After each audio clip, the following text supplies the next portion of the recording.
Double care hair মাস্কের পিছে টাকা ইনভেস্ট করাটা কতটুকু ওয়ার্থি ছিল সেটাই কিন্তু শেয়ার করব আজকের ভিডিওতে। এবং যাদের নাকি প্রচুর চুল পড়ছে এবং চুলে কোনো শাইন নাই, চুল রুক্ষ হয়ে গিয়েছে, তাদের জন্য আজকের ভিডিওটা খুবই ইম্পর্ট্যান্ট। স্কিপ করবেন না, পুরো ভিডিওটা দেখবেন, কারণ আপনারা এই একটা প্রোডাক্ট ইউজ করেই কিন্তু আপনাদের এই সমস্যার সমাধান হয়ে যাবে। এবং কোথায় আপনারা অথেন্টিকটা পাবেন সেই এবং এটা লাগানোর প্রসেসটা সব কিছুই কিন্তু আমি বলে দেবো আজকের ভিডিওতে। এই প্রোডাক্টটার আরেকটা বেস্ট পার্ট হচ্ছে এটার স্মেল এত সুন্দর।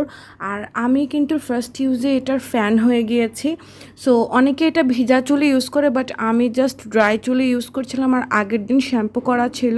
সো এটা আমি এরকম একটা বাটির মধ্যে নিয়ে পানি দিয়ে মিক্স করে নিয়েছিলাম। সো ফার্স্টে আমি অল্প পানি দিয়ে নিয়েছিলাম, আমার কাছে মনে হচ্ছিলো বেশি হবে, বাট পরে আমি 3বার পানি ইউজ করেছি, কারণ আমি আসলে এটা অনেক ঘন থাকে, কতটুকু আমি ঠিক চাচ্ছি সেটা আমি ক্লিয়ার ছিলাম না, দ্যাটস ওয়াই আমি একটু একটু করে মিক্স করেছি।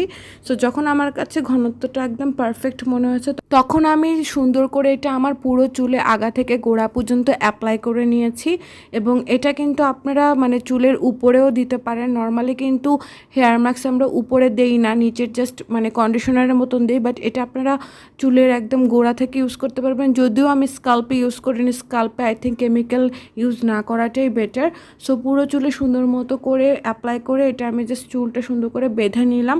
তারপর আমি এটা 15 থেকে 20 মিনিট রেখে দিয়েছিলাম এবং এটা কিন্তু কালার হেয়ারের জন্য খুবই ভালো। আর আমি সাডেন ত্রিলয়কে ব্রেকফাস্ট করিয়ে এই ভিডিওটা করে ফেলেছিলাম। সো আমার জামায় ময়লা লেগেছিলো, প্লিজ ইগনোর করবেন। দেন আমি নর্মালি যে শ্যাম্পু কন্ডিশনার ইউজ করি আমি সেটাই অ্যাপ্লাই করেছিলাম এবং এটার যে রেজাল্ট আমি পেয়েছি, trust me, it's beyond my expectation. এটা ফার্স্ট ইউজেই আপনারা রেজাল্ট পেয়ে যাবেন এবং এটা অথেন্টিকটা বেস্ট প্রাইস আপনারা গ্ল্যামডাস্টে পেয়ে যাবেন।